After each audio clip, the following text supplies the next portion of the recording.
Hey, what's up, everybody, and welcome back to Drums and Drams. My name is Cameron, and on tonight's episode, I'm going to be taking a look at a recently released product from the Heaven Hill Distillery.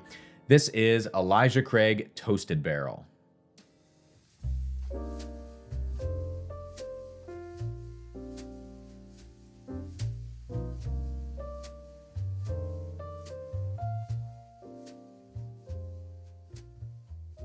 All right, so like I said, we're going to be taking a look at the Elijah Craig Toasted Barrel, which is one of a few different extensions of the Elijah Craig line that we had in 2020. Earlier in the year, we saw the release of the Elijah Craig Straight Rye Whiskey, and this is one of those things that was rolled out in, I believe, only 4 markets: North Carolina, South Carolina, Oregon, and maybe another state as well.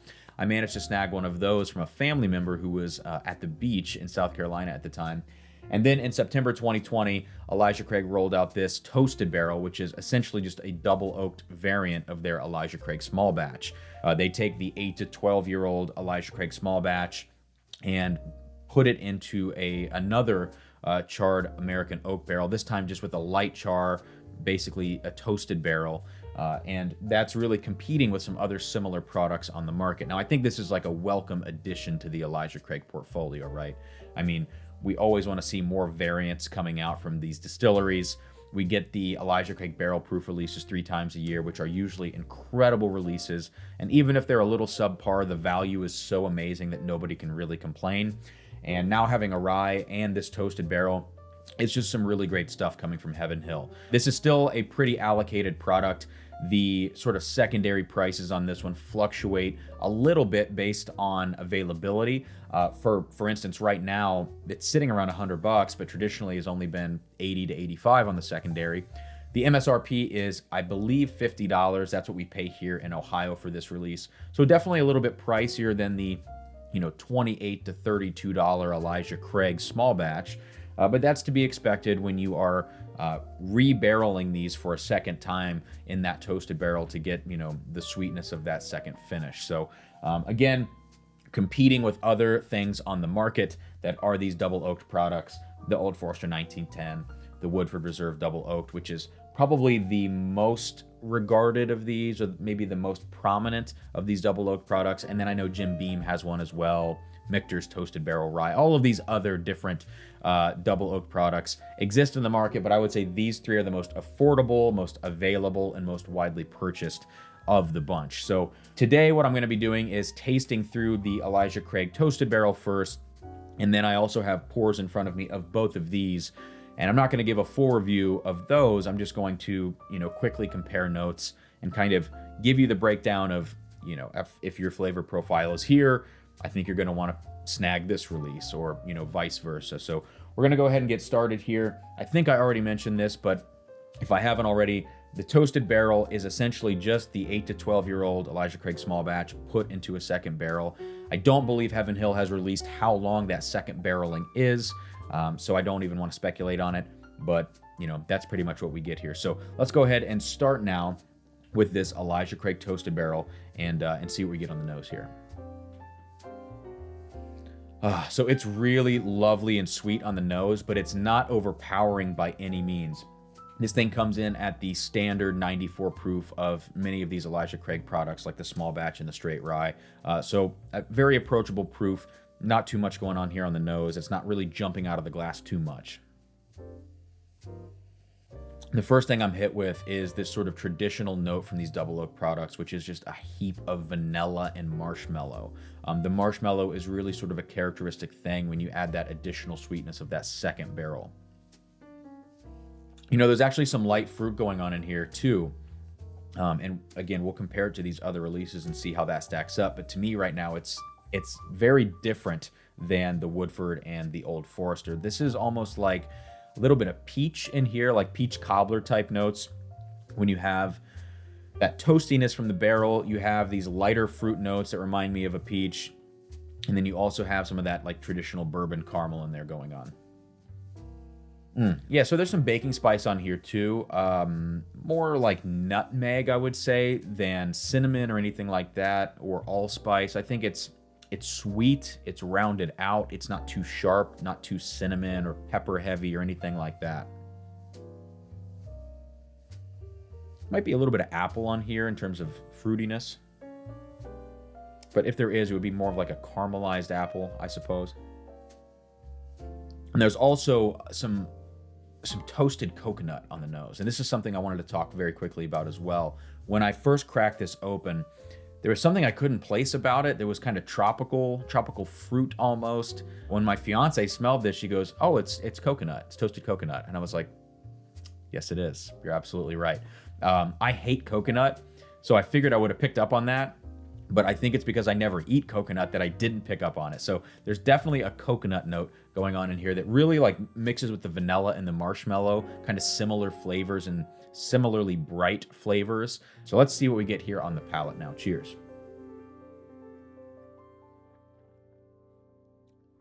Okay, so let me start by saying front of the palate, great. The way it hits you is great. We're gonna talk about the experience first. Mid palate, really watery. All right, and that's the 94 proof we're talking about here. Probably chill filtration, all that kind of good stuff, or bad stuff really. And then back palate, kind of a medium short finish, a little bit weak on the finish, again, to be expected from this proof. Let's talk about flavors now. Front of the palate, baking spice for sure. Mid palate, we get into some of those sweeter flavors. And I'm going to take another sip here and really dive into that. Back palate, I'm getting a little bit of oak now. It's been in the finish here for about, 8-10 seconds at this point. Getting a little bit of like tannic oak, actually. Not sour oak, necessarily like an older Knob Creek or like Wild Turkey funkiness. None of that, but it is tannic and drying. So let me take another sip now, focus more on the flavors, and see what we get here. Okay, baking spice up front. More cinnamon on the palate than was on the nose. Sweetness explodes in the mouth. Immediately hit with like really rich caramels, that marshmallow flavor, lots of vanilla. It's mouth-watering and more fruit on the palate definitely here than on the nose. Again, I've got to stick with that peach cobbler note. There might be some red fruit in there as well. It's really a nice variety of different fruits in this glass. It's hard to pinpoint because there's so much going on. There's some honey in here a little bit, something syrupy and sweet, especially makes sense with the toasted barrel aspect of this. And again, we get to the back palate and into the finish now. And when you chew on this a little bit, you start to really get a lot of oak. Like, again, double oaked product makes sense. And when you think about Elijah Craig small batch, that is a funkier oak, a more traditional type oak. Aged oak is what I would want to say about that. And a little bit of barrel char. This is like really sweet oak that combines with all of these toasted flavors, and then it turns. Like from the mid to back palate, it turns into completely drying tannic oak. What I want to say about it is that used to be much, much worse in this whiskey. When I first cracked this open and tried it, it was so dry and so tannic at the end that it was almost undrinkable. And I had to let this thing sit for, probably 2 or 3 months at this point to really start to open up. Then I started revisiting it. I was like completely amazed at how much better it had gotten. I thought I was crazy. And so I checked out Scott from My Bourbon Journey to see what he had to say about it.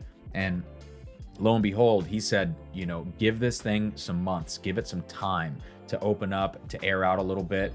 And, he said the same exact thing, that it gets much, much better. When this first came out, there were some really mixed reviews up front.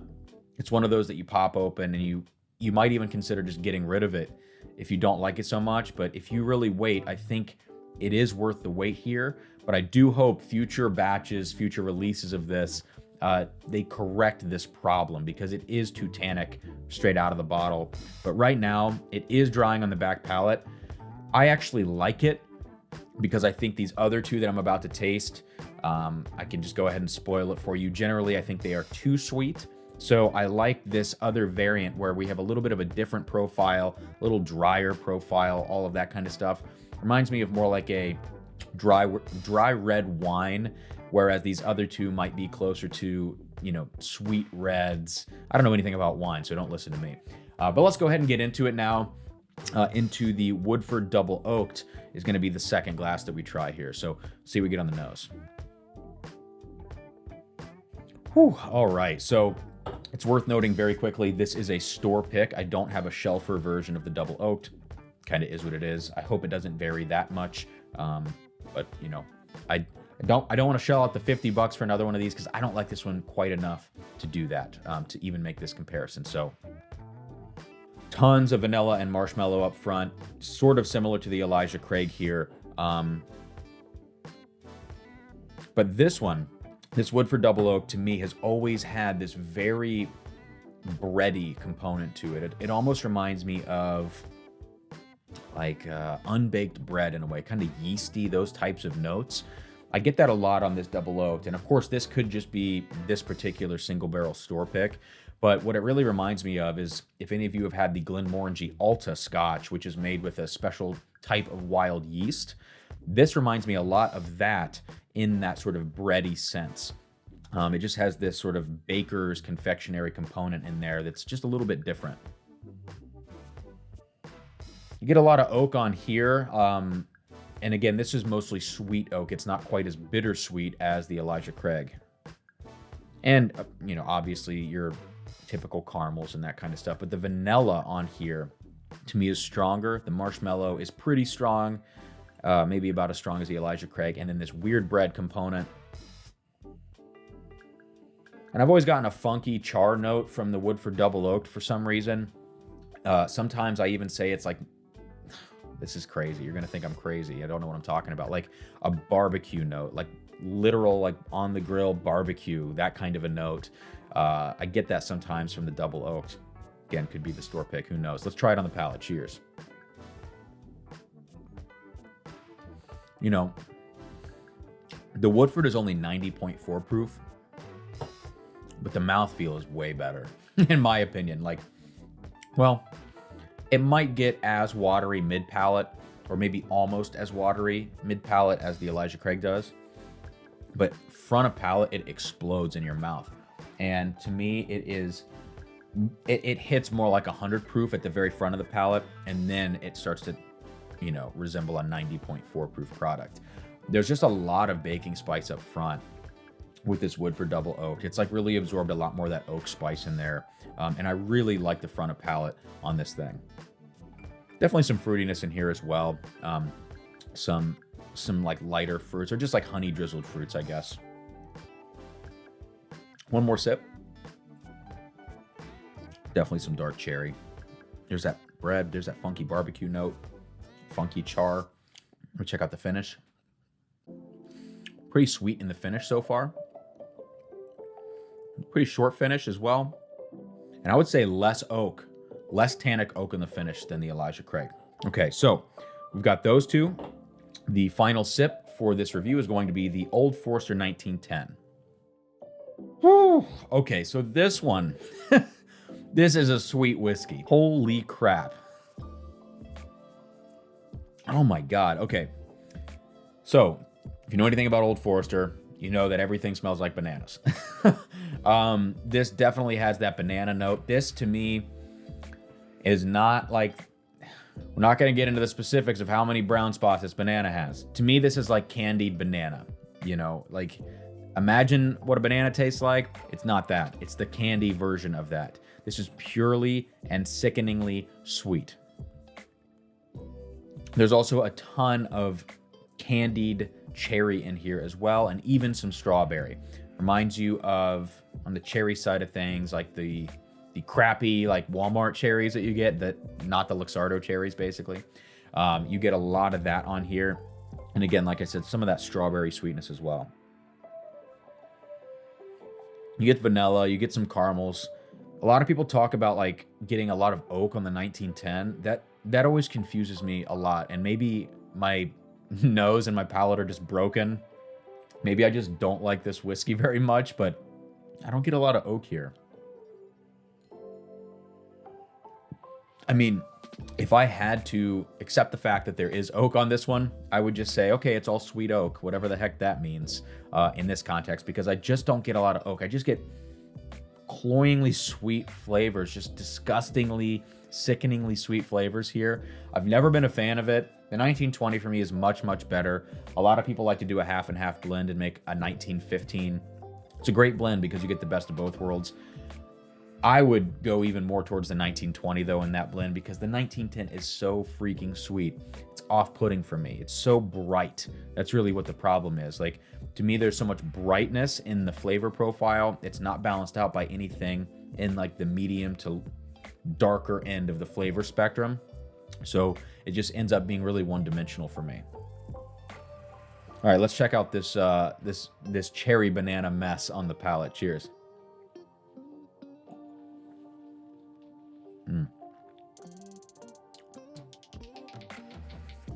The palate definitely does more for me than the nose. The nose is off-putting because it's so sweet. The palate has some development, and that's amazing. The palate here on the 1910, I would say, has the most development of the three. The first thing you get is like pepper, actually. When I think about the spice rush at the front of some of these, the first two have been like a lot of baking spice, more nutmeg on the Elijah Craig, more of a full cinnamon nutmeg experience on the Woodford. This one is all pepper to me.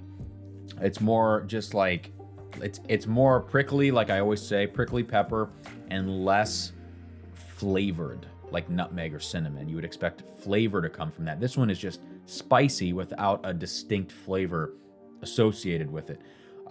So it's a different sort of front palate experience, but it's very intense, and then it really, really develops. Let me have another sip here.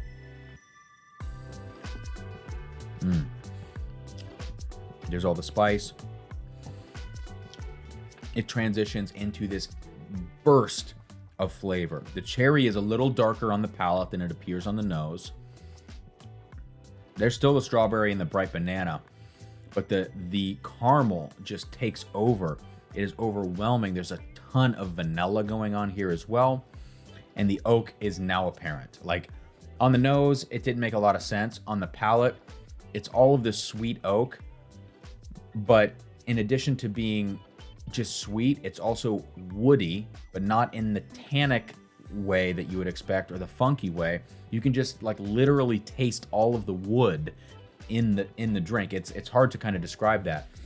The back palate here into the finish, really sweet cherry notes are lingering. A little bit of oak there as well. It's a really interesting drink, and you know, I've probably had this bottle now for like 8 months, 9 months, and I'm about halfway through the bottle. Maybe it's getting better. Maybe I'm getting more used to it. I'm liking it steadily more and more, but you know, it's still not a favorite of mine. But I know a lot of people do like it. I don't want you to think I'm totally crazy. I just think, you know, this maybe is not one for my particular palate at this point in my life. So let me kind of break this down very quickly, and we'll wrap this video up. So what I'm going to say is, I believe the Old Forester on the nose is the brightest of the bunch. I would say the Elijah Craig is in the middle, and the Woodford is the darkest. And maybe it's this particular store pick, maybe it's not. It's got this funky, bready, yeasty thing, and maybe this strange barrel char note that is not present in the others. To me, the Elijah Craig is falling right in the middle here, where the Woodford is like heavy and dense, the Old Forester is insanely bright, and the Elijah Craig is splitting the difference with an amazing tannic oak finish. I don't know if I want to say amazing. Let me retract that. A unique tannic oak finish at the end that is going to balance out maybe both of these worlds if you're not really sold on either one of them, and I'm not. So for me, I pick the Elijah Craig every time here out of this bunch. On the nose, I would say, for me, it's going to be almost a tie between the Woodford and the Elijah. On the palate, the Elijah Craig probably lacks the most development here. I'd say the Old Forester has the most development on the palate. The Woodford has a great amount of development and density. It hits above its proof. The Elijah Craig is kind of flat on the palate, kind of watery, but the flavors I like the most. So it's kind of a tough thing. In the finish, I like the Elijah Craig because it's tannic oak. I would say that I like the Woodford second, and I like the Old Forester the least. So it's really sort of a mixed bag here between all of these, but I like the Elijah Craig overall the most because it splits the difference between the bright Old Forester and the dark Woodford Double Oaked.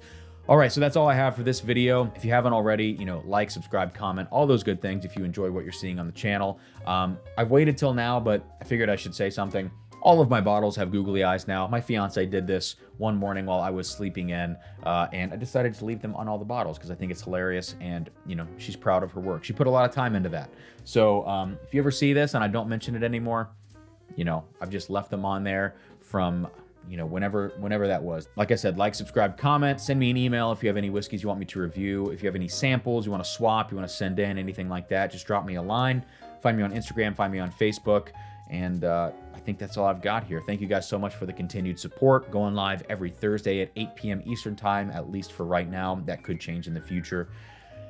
I think that's all I have. I'm out of breath, and I really like this Elijah Craig Toasted Barrel after I've let it sit for about 3 months in the bottle. So grab yourself one of these. Don't pay secondary prices for it. Please don't do that. This one is only worth the MSRP. It's not worth 80 bucks. It's not worth 100 bucks.